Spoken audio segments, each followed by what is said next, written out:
The Kalb Report is funded by a grant from the Ethics and Excellence in Journalism Foundation.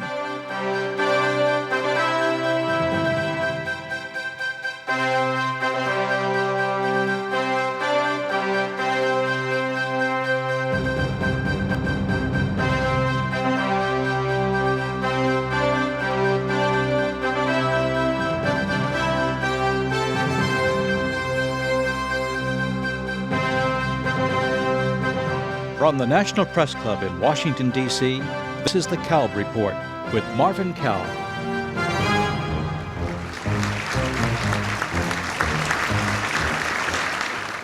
Hello and welcome to the National Press Club and to another edition of the Kalb Report. I'm Marvin Kalb. My subject tonight is play-by-play with Bob Costas. You guessed it. My guest is Bob Costas, whose name has become synonymous with sportscasting for several decades now. And though he's covered every major sport, he's best known probably for his coverage of the Olympics and for our national pastime of baseball. Costas, though he doesn't look older than 21, has been with NBC Sports now since 1979. He's also been the host of HBO sports and entertainment programs since 2001. 19 times, Costas has won an Emmy, which is a big deal in broadcasting. And 8 times, he's been named National Sportscaster of the Year. His book, Fair Ball, A Fan's Case for Baseball, was a New York Times bestseller. Bob Costas, welcome. Thank you, Welcome to the Kalb Report. Thank you very much. As an old sports fan, I'm very quick to admit I'm delighted to be able to sit here and talk to another sports fan. And before we get started into really serious things like baseball, is it true, according to baseball lore, that you left a $3.31 tip Yes. at Stan Musial's restaurant in St. Louis to go along with Musial's $3.31 lifetime batting That average? is exactly correct. I was a 22-year-old kid out of Syracuse University. I had never set foot in St. Louis before. And during my senior year at Syracuse, I applied for a job at KMOX Radio in St. Louis, legendary 50,000-watt radio station. And for those in the audience who are younger, before the days of the internet and of cable television, and certainly before ESPN, the handful of 50,000-watt radio stations that carried sports and that could on a clear night be heard if they were in the middle of the country in some 35, 40 states, like KMOX, they had legendary status. And some of the greatest names in broadcasting had passed through KMOX. And so I applied for a job there, and they brought me in for an interview. And my thought was I had no chance at all to get the job, and I'd never see St. Louis again.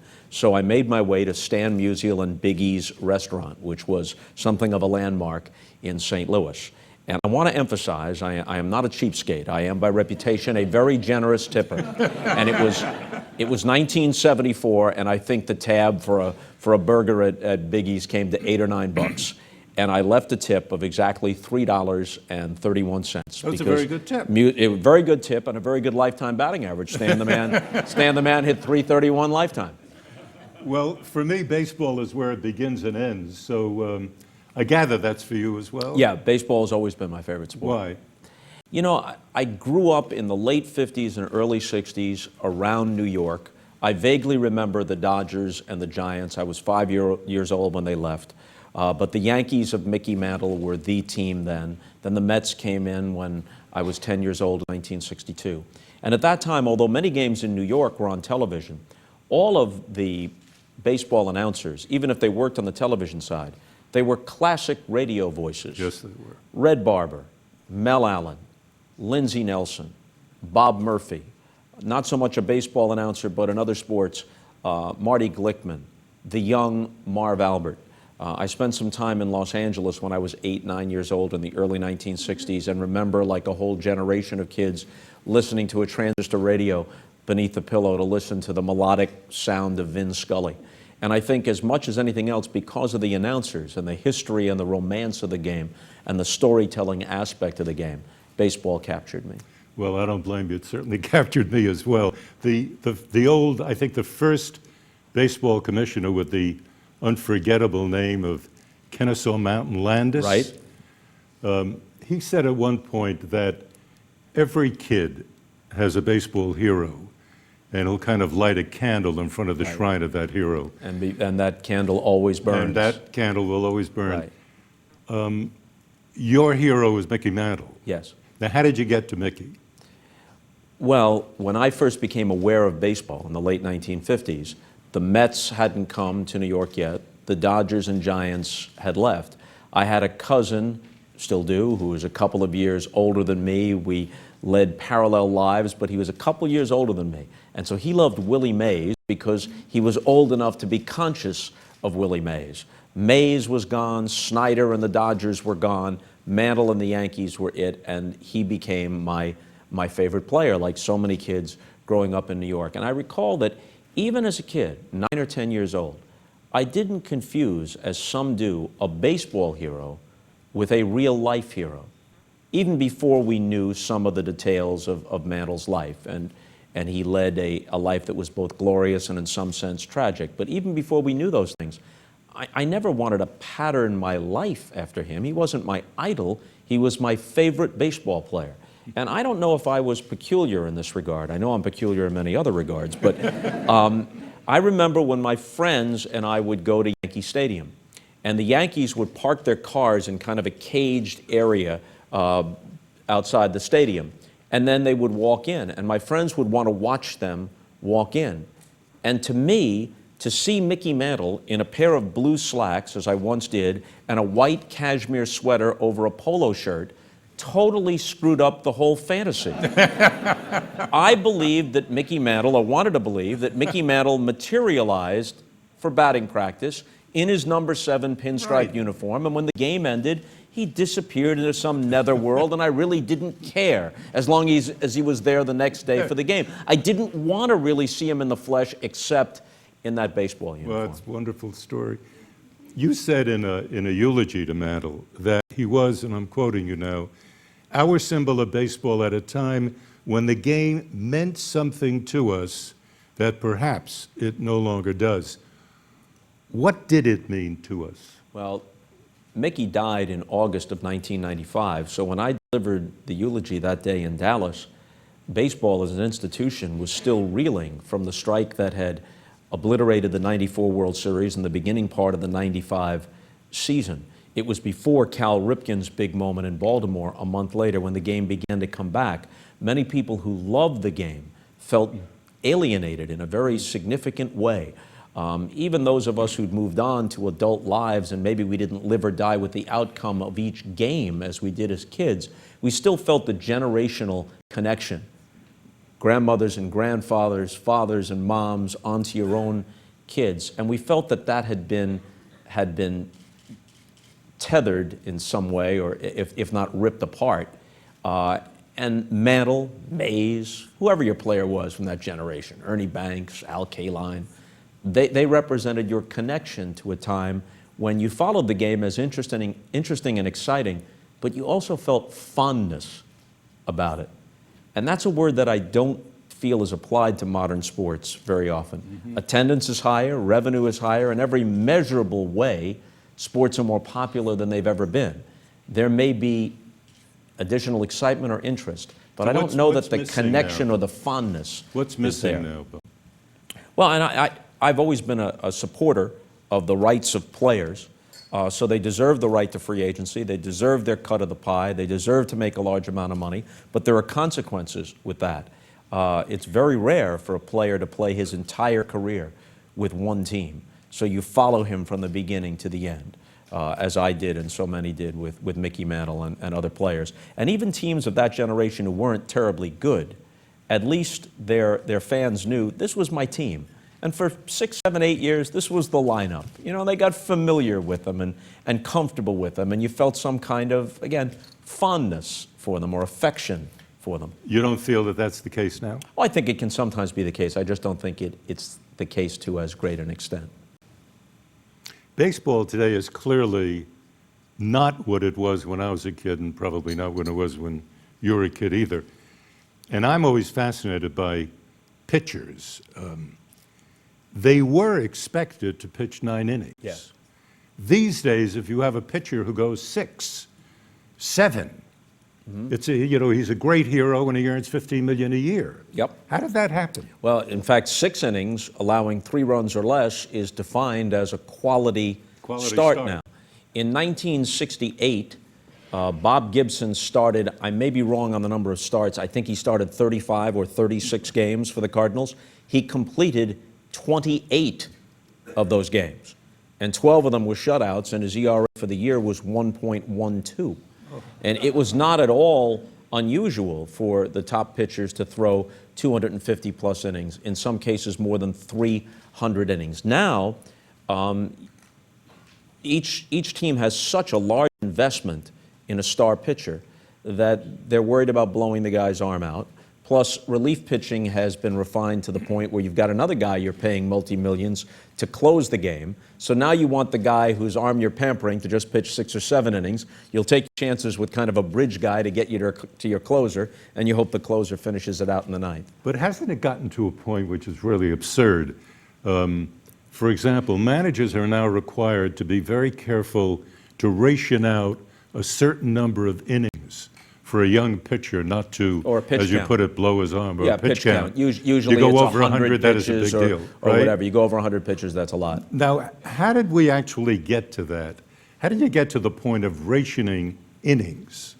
I mean, that sounds much too clinical and mathematical for baseball.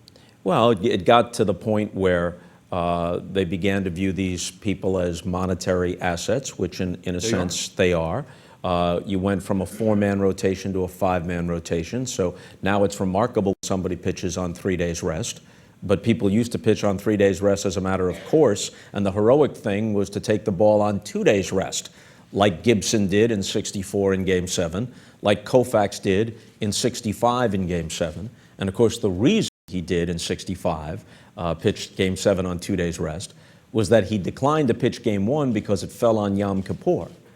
Which made him a huge hero among all of my Jewish friends in the neighborhood on Long Island, who, as you would know, did not have quite as many Jewish sports heroes to relate to as perhaps the Gentile kids had to choose from if they were going to relate on a strictly ethnic basis. So Koufax was a huge hero, and he pitched Game 2, and then he pitched Game 5, and he came back on 2 days rest and pitched a shutout in Game 7. So that was not that unusual in those days. Do you think it is good for baseball that we have reached a point where innings are rationed, which pitch counts become so crucial in determining whether you pull a good pitcher? I think you can actually prove statistically that in the long haul, you get a better performance out of it if you have a good setup man and if you have a good closer. What it does is it deprives the game of a certain kind of drama. There was always a tremendous drama in watching a guy try to finish what he had started. He's working on a masterpiece or some kind of clutch performance, but now maybe he's thrown 120, 130 pitches. And in the mythology, he steps off the rubber, he removes his hat, he runs his forearm over his forehead and wipes the sweat away, he tugs back at the cap, he gets back on top of the mound, and he tries to put finishing touches on what he began a couple of hours or 2.5 hours before. And he faces this hitter for the 4th time or maybe the 5th time. And there's a history, not only going back to previous games, but there's a history within that game. Well, he got me out on the slider in the 4th. Will he throw it to me here? Yeah. But now we know that 9 times out of 10 in the 9th, even if the guy's pitching a shutout, he's going to give it to the guy who's being paid $8-10 million a year just to pitch the ninth. Did somebody like Gibson have the number of pitches that are now talked about when you listen to a baseball game? Nah. He pitched Game 7 in '64 against the Yankees, as I said, on 2 days rest. And he got to the ninth leading 7-3. And he gave up solo homers to Clete Boyer and Phil Linz. And that made it 7-5. And Bobby Richardson came up with Roger Maris on deck and Mickey Mantle to follow. So if Richardson had reached, and he had 13 hits in that series. I remember more of what happened when I was 12 than I remember what happened yesterday. If Richardson had reached, then Maris would have been the tying run at the plate. And Johnny Keane was the manager of the Cardinals. And he said after the game, I wasn't going to take him out because I had a commitment to his heart. And Gibson retired Richardson, ended the series, and won the game. But Gibson was cut from a much different cloth. He was a very, very intimidating pitcher. Thought nothing, no matter who you were, Hank Aaron, Willie Mays, move you off the plate, throw tight. And my favorite story about Gibson, the last pitch he ever threw in the major leagues, he was fading, he was 40 years old, and the last pitch he ever threw was hit for a grand slam by Pete Lecoq of the Chicago Cubs. The other footnote is that Pete Lecoq is the son of Peter Marshall, who was the host of the Hollywood Squares. And why would someone change their name from Marshall to Lecoq? I have no idea. But Pete Lecoq, who otherwise had a somewhat nondescript career, hits this grand slam home run in September of 1975. Now fast forward like 10 years, and there's an old-timers game at Wrigley Field. Gibson's pitching, up comes Lecoq. Gibson does the only thing he could do. It's in the code. He hit him. Threw at him and hit him. There was a score to even, and he evened it 10 years later in an old-timers game. What is the most recent new kind of pitch that pitchers are using? Well, the split finger or some variation of the split finger is not brand new. It started in the 80s, but guys throw variations of that. You see guys throwing a knuckle curve and a cut fastball, which worked so well for Mariano Rivera over his whole career with the Yankees, which you could liken to a slider, but it breaks on a different plane than a slider does, breaks in. Are these discovered accidentally? Or Sometimes. is it really something that they think about? Well, they're usually variations of pitches that already exist. I think other than a spitball, which is technically illegal, the last truly revolutionary pitch was the split finger fastball that Bruce Sutter with the Cubs and the Cardinals and the Braves mastered in the 80s. Had that extraordinary drop action on it where even seasoned hitters couldn't make themselves stop, and they'd swing over a pitch that wound up in the dirt when it finally got there. Bob, let's for a minute talk about team budgets. And I'm going to point out some statistics here that you're my only source on. But of the 30... I hope I didn't make them up. Of the 30 baseball teams, the Yankees have the biggest budget. Yes. All right, and they're over $200 billion a year. And then Boston and Texas...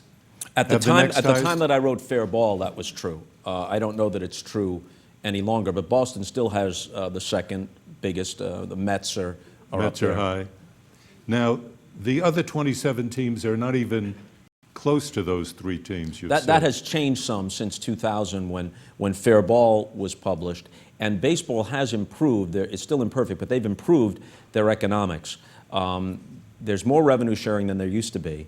And when they put the improved revenue sharing provisions in the 2002 Basic Agreement and since renewed it, at the same time, the shareable revenues exploded from MLB.com, from overseas marketing. So there are more revenues to share, and the revenue sharing is more comprehensive.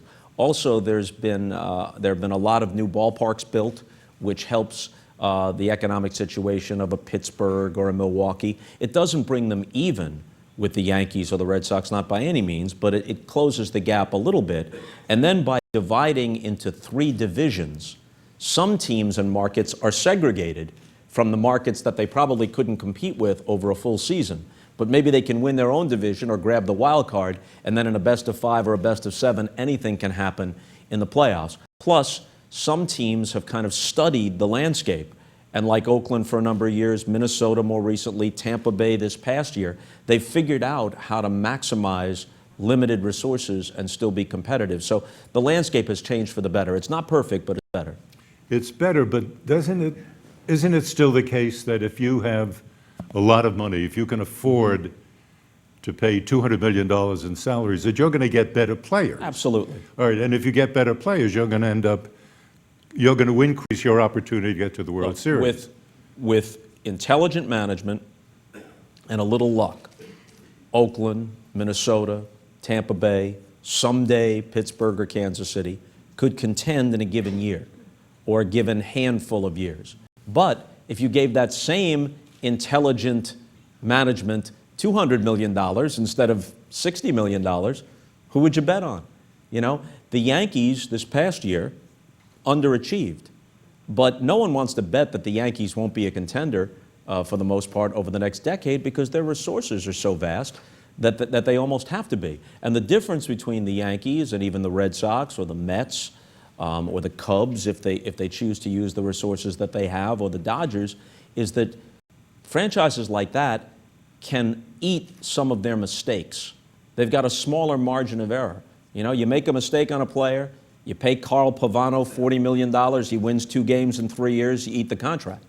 If you're St. Louis or Cincinnati or Milwaukee, and he's your top free agent, you better be right, because you can't just go out and roll the dice again because the money's gone. But what happens to a team like St. Louis, for example? They sort of go up and down. There was a period of time when they were very, very good, then not so good. Then they're sort of up and down. How do they retain that grip on greatness? Well, they're fortunate to be in the National League Central, where the Cubs could spend more money than they presently have, but the other franchises in that division, Milwaukee, Cincinnati, Houston, Pittsburgh, are not going to greatly outspend St. Louis. And St. Louis is such a great baseball market, and they do have a new stadium. They draw 3 million fans every year, so they do have those revenue sources. And because the fans there are so loyal and so appreciative, a lot of players who come to St. Louis and then have a chance to leave as free agents opt to stay. Or even all things being roughly equal, a player will choose St. Louis because of the supportive environment and forego a few extra million that he might get playing someplace else. It's interesting that what baseball players will do now for that extra few million. Well, the extra few million comes out of the petty cash drawer in the case of some of them. Exactly. So. But correct me if I'm wrong, my impression is that players convey the impression that they really love the game, they were paid reasonably well, they did not necessarily consider a salary negotiation a kind of holy war with management. Now there are strikes, threats of strikes, free agency, which I'd like you to explain more carefully to me, steroids, congressional hearings, all of the earmarks of a really big business in which you have ethical lapses, and it seems to me it's no longer just a game. Well, it isn't. It was never just a game, but I think there was a time... When I was a kid, I always thought it was a game. You know, and so did I, and I think that there was a time when the game aspect, the sports aspect, was more significant than the business aspect. Now, at best, they coexist. But I think a lot of avid fans would tell you that when a game is on the line, or the pennant race is coming to its conclusion, or the playoffs heat up, they put the business aside and they focus on the timeless appeal of the game. And in that sense, the game is the same, essentially, in 2008 as it was in 1958. One thing, in fairness, that you can say in favor of baseball, and this goes as a positive for Commissioner Bud Selig, they've had an extended period now of labor peace. They've gone through the last 2 negotiations without a work stoppage. And the last one, there wasn't even a threat of a work stoppage. And not only do you then not alienate fans, as they continually did for decades, but it creates an environment in which the game can prosper better business-wise. Yeah, it can prosper better business-wise, but what about ethics? There seems to me to have been a definite drop in ethical standard as the amount of money that is available to players has gone up. And I'm wondering, first of all, do you share that impression? Yeah, I think the most extreme and sometimes aberrant behavior often gets the attention, and then it's human nature, we take that to be typical. I don't think it's typical, but it still happens often enough to be dismaying. As an example, a generation or 2 ago, players rightly banded together to overturn the reserve clause, which bound them to one team for their entire career, and they could never get market value, and they could never choose their circumstances. They were right on every level. They had principle on their side. But I wasn't aware of any player, even if he wanted to, at the end of his contract, go to another team, who would tank it on his present team in order to make that happen. Just this past season, Manny Ramirez, one of the great hitters in baseball history, absolutely went in the tank on the Boston teammates with whom he had won 2 World Series. He couldn't even remember which knee he was faking an injury to. He, as Mike Lupica of the New York Daily News put it, he ran to first base on a slow ground ball as if he was in a sack race. And this is in the midst of a pennant race. In Boston, one of the most avid baseball towns with tremendous history, where all of his eccentricities and sometimes bizarre behavior had been indulged and tolerated and rationalized. And he did it because he was trying to force his way either out of Boston or force the Red Sox to pick up the 2 option years on his contract. And the Red Sox, even knowing what a great hitter Ramirez was, had had enough. They were not going to let him poison their clubhouse any longer. And so they let him go, and the Dodgers picked him up. Now, for a couple of months, Ramirez tore the National League apart. As we speak, we don't know where he'll wind up in 2009. But it's no sure bet that you get the Manny Ramirez who is trying to feather his contractual nest. Once the deal is signed, you don't necessarily get him all the way through. And it isn't just Ramirez, it's his agent Scott Boras, who is only the most extreme example of a number of agents who have shown that they are willing to undermine the basic principle and integrity of the sport in order to, in the short term, advance what they think is the interest of their client. And that's where I part company with them. I've always been in the players' corner and in the union's corner when it came to principled stands for players' rights. But I don't think those rights extend to putting the individual above the game. Talk to us for just a minute, if you will, about this instant replay idea on baseball. Now, many other sports have instant replay, of course. And baseball now has it for, as I understand it, for controversial home runs. Home runs, fair, foul, or if in some cases it hit the top of the wall or cleared the wall. Now, why not, if you're going to have it at all, why not have it for all of the plays? Here's the reason why I wouldn't favor it for all games. There are 162 games in baseball, unlike 16 in football. So each individual game is not as large a component of the season. And bad breaks and even bad calls tend to even out over 162 games. Plus, every football game is in some sense, every NFL game, in some sense covered by a network. And so it has the facilities and the technical wherewithal of network coverage. Whereas in baseball, there's a big difference between a Tuesday night game between the Twins and the Indians that might be on local TV and a Sunday night game between the Red Sox and Yankees on ESPN, or a Saturday afternoon game between the Cubs and the Cardinals on Fox. And yet games that might have the same importance for the playoffs or the pennant races, you might be able to correct an error in one case, and you wouldn't have the view necessary to do it in the other case. So what I would do is I would leave it as is in the regular season, just use it on the home runs that you mentioned before. But in the postseason, I would have it because you have all the technical wherewithal and all postseason coverage, and you could have a representative of the commissioner's office at every game, and he or she would decide whether, never on balls and strikes, because then the game would take 8 hours, but on close plays on the bases or calls such as that, he or she would decide whether it should be reviewed, and in the case of a clear error, it would be reversed. It's a very interesting explanation. Let's take a moment at this time simply to remind our radio and television audiences that this is the Kalb Report.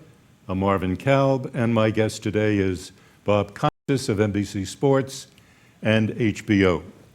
Okay, Mr. Costas. Okay, Mr. Olympic Kalb. coverage. Yes. You've done it all over the world and obviously enjoyed it and made it most enjoyable for many of us. In the recent Olympics in Beijing, China, NBC paid $894 million for exclusive rights to Olympic coverage in the U.S. That's correct, right? About correct. Sounds right. Correct? Yep. And was that a record? For an individual Olympics, yes. Okay. It turned out to be a good investment because these Olympics were a smash television success. But China at that point got not just the money, but it got a tremendous burst of free publicity that went along with it. The IOC got the money, but China got much more than that in terms of business that came to them directly because they were hosting the Olympics, and the showcase which they got to the world, which is what they wanted. And you think that it was a good investment for NBC? It was definitely a good investment for NBC. Did they make any money on it? Yeah. NBC actually, I'm not sure what the actual profit was, but NBC was in the black on the coverage itself, on the advertising revenue as against the rights fees and the production costs. And in hosting an Olympics, there are lots of peripheral benefits because you dominate the ratings for a 2.5, 3-week period. You blow the entire, all the competition out of the water, and it isn't just like having a half-hour or an hour program that's a hit. It's 4 hours or even more of prime time and into late night. You're dominating across the board, and you're also using it to promote your fall programming. You're using it to schmooze your corporate clients. You're bringing all your sponsors over. All of the ancillary benefits to NBC and GE are almost incalculable. So it was definitely a good business deal. So did it actually work out if you were trying to build up, say, a show coming along that, you know, the Olympics is over and you're showing Joe Blow, the new detective, do we know that, in fact, Joe Blow has done well in his new program? Has NBC done that well as a result of the Olympics? You can't guarantee that Joe Blow will sustain if his program isn't any good. But you can be pretty sure that you're going to increase at least the let's check it out factor and the awareness factor. I mean, I just went through some of this. What NBC provided, 2,200 hours live streaming video from Beijing, 3,600 hours of content. I hosted at least half of that. Downloaded to computers, mobile devices of some sort, 1,400 hours of straight broadcasting. Yep. Now, 1,400 hours of straight broadcasting, how much would that be per day? It's about, I don't know, 100 hours a day. Right? Yeah. Last I heard. How did you get 1,400, yeah, just about, probably about 85 hours a day is what it would come to. So, but that's, you know, on Telemundo and Bravo and USA and CNBC and MSNBC, plus the network itself. Yeah, well, and from your point of view, was all money well spent and all that? I must confess that sometimes when I was watching you, I had the feeling that you were not so much a sportscaster as you were a kind of front man for a vast promotional enterprise. And you seemed almost a moment ago to be saying that because you were the face everyone saw. And you were in a kind of promotional pitch mode. No, I would disagree with that. I think that there are times when, whether you're doing the World Series and you're called upon to say, coming up next on Fox or next Sunday on, there's always an element of that. But in this case, it hasn't always been true at every Olympics, but in this case, especially the events that were covered in prime time, were of such legitimate interest that I didn't feel like any of this was much to sell. Michael Phelps pursuing Olympic history wasn't just significant, it was compelling. And there was a buzz about it. People wanted to see it. The role of a sportscaster is always a hybrid, I think, of reporting, of being a dramatist, of dispensing information, of being a companion. In some sense, you're kind of enjoying it and watching it along with them. And what the proportion is of each of those elements varies from moment to moment. But I was pretty comfortable with the approach that NBC took this year. And I would have to give them tremendous credit for how beautifully they presented the events, for the travel log aspect of the China coverage. I think they gave people a sense of what it would be like to be a tourist there. And more so than in some Olympics, and I'm always fighting for this and often unsuccessfully, more so than in some Olympics, there was at least a dollop of journalism. They allowed me to go at President Bush in a live situation. 10 minutes of live television in prime time is a lot. It may not seem like it, but by the standards of television, it's a lot. Last night of the Olympics, we did a 3-part interview. It was pretty straightforward and journalistic with Jacques Roga, who is the president of the IOC. And there were times when I was able to work in comments that I hoped provided some context about the political circumstances and the social circumstances in China. Now, if I had my druthers, it would have been more. But as I always emphasize, I host the Olympics, I don't produce the Olympics. And while I'm always thrilled to host it, and I think that overall NBC did a great job.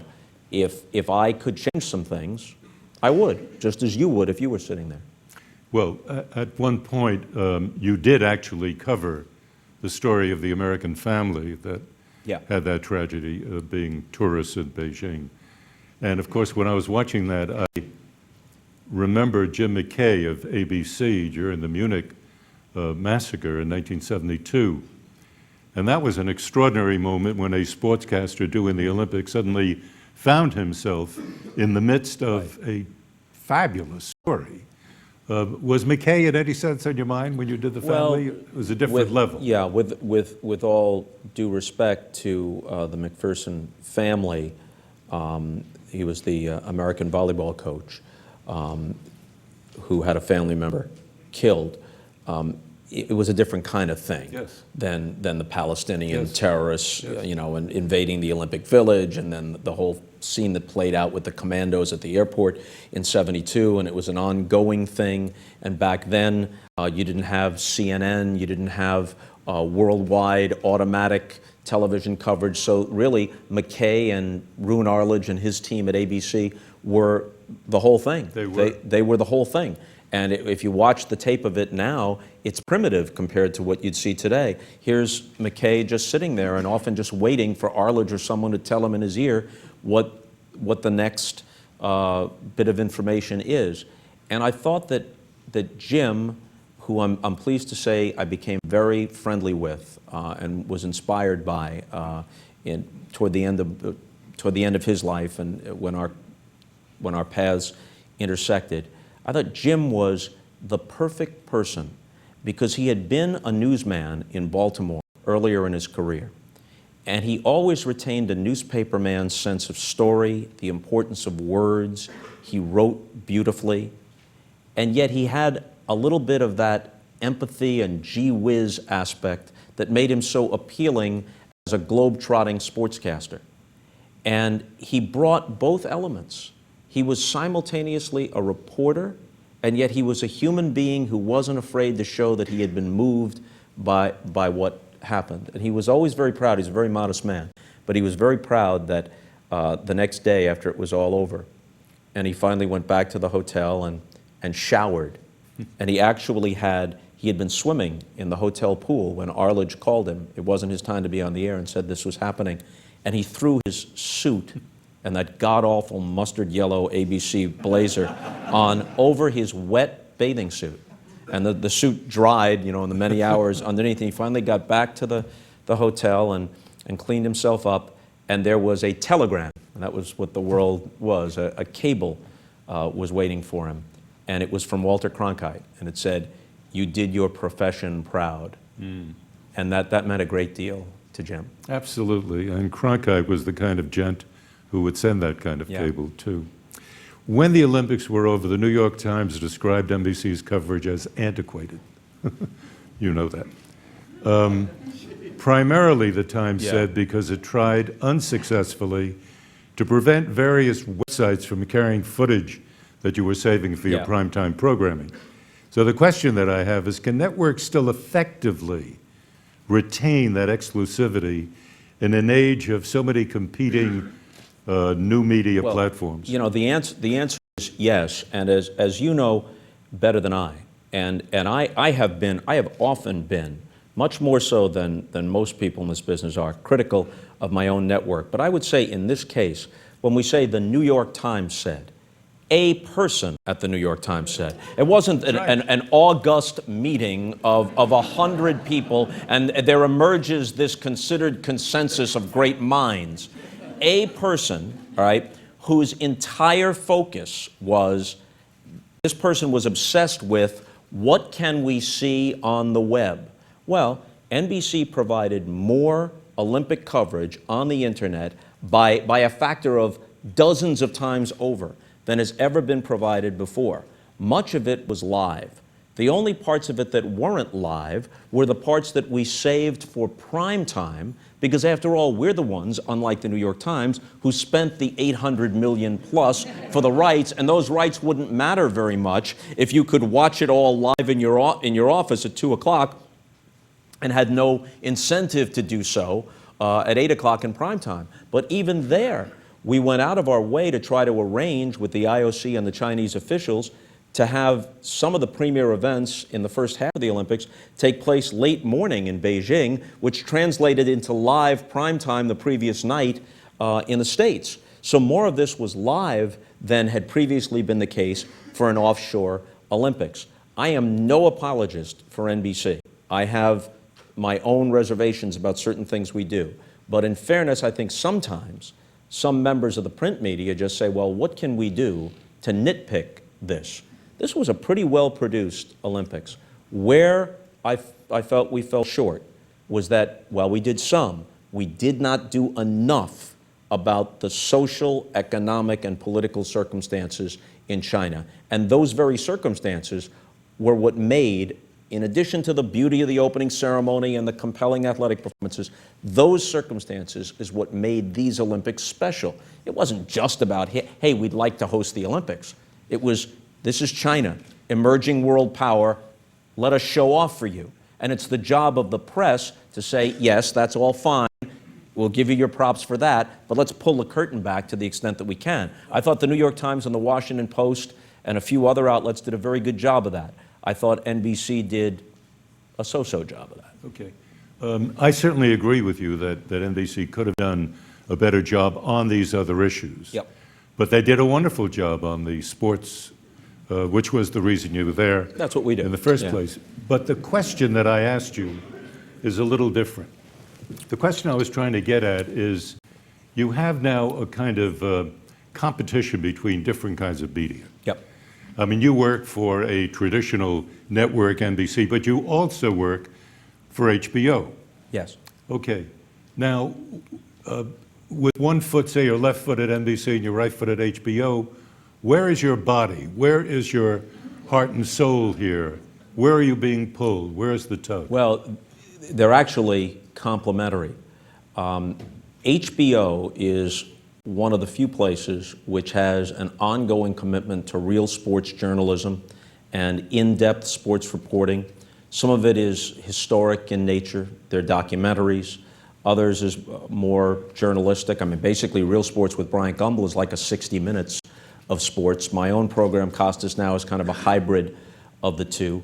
Even when HBO did Inside the NFL, its NFL coverage, while it was fun and it had highlights and we joked around, there was always some substance in every show. There was always a look at some issue or always some sort of in-depth interview that you usually don't find on the networks. If I didn't have HBO, I don't think I could be as happy as I am with what I do at NBC, because most of what I do at NBC is to present, I hope in an entertaining and reasonably thoughtful way, but to present, either in play-by-play or hosting, present live sports events that people tune in to enjoy for the competition. What is your feeling deep down, though, about the internet, the web platform for sports coverage? Is it on your part a grudging acceptance of this new reality, or do you embrace it?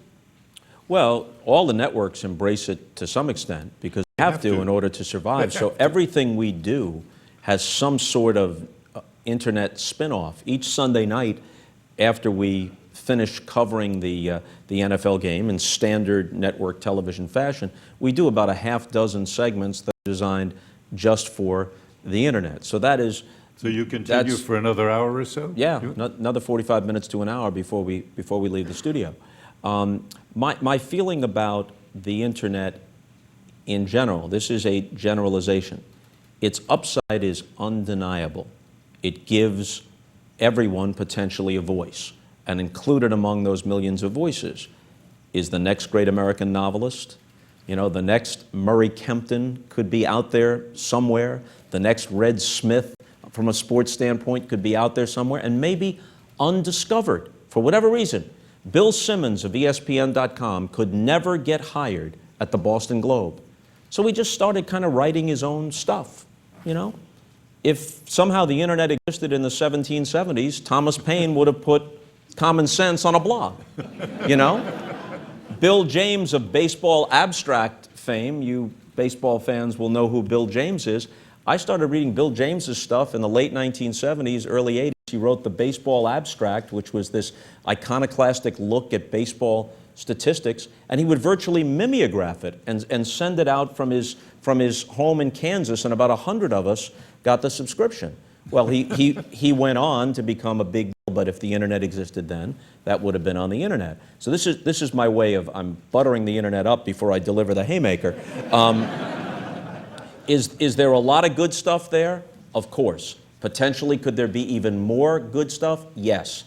Does it sometimes act as a corrective to either the shortcomings or the mistakes or the corruption of the mainstream media? It absolutely does. Does it facilitate lively exchanges? It absolutely does. Give me an example of this corruption you just mentioned.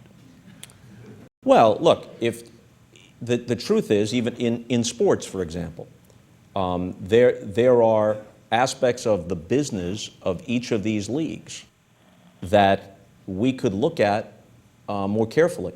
I think HBO does a good job of it. ESPN's Outside the Lines and a few other programs do a good job. NBC, by and large, doesn't do it because what we do, and we do very well, is cover games. You know, we try to cover it, as I say, with some intelligence, but we cover games. There's nothing wrong with that. You know, what Al Michaels does or John Madden does, they do extraordinarily well, and that's basically the heart and soul of sports coverage. But there ought to be kind of a segment or two that's given over to the other things. Let me interrupt you again. You've just given one very good example of maybe not corruption, but an area where good sports reporting, as opposed to just sportscasting, would be very welcome. Yes. Would be a good thing. Yes. Give me another example. Well, for example, public funds, to one extent or another, it varies from city to city and team to team, but public funds are always involved in the building of new stadiums and arenas. Therefore, the public has a stake not only in deciding whether to support this, but an element of this should be that a certain number of the seats are kept affordable, adjusted for inflation. The new Yankee Stadium, the new Citi Field that replaces Shea Stadium, we're talking in some cases about thousands of dollars for seats. Now, are there some seats set aside? For the whole year? No, I'm talking about per game. I'm talking about per game in some cases. $1,000 seats? Yes. Now, the rationale will be that some high rollers, especially in a market like New York, are willing to pay it, and that will subsidize the, quote, more affordable seats. But those more affordable seats shrink in number, you know, and you get to a point where fewer and fewer regular people can attend games on an ongoing basis.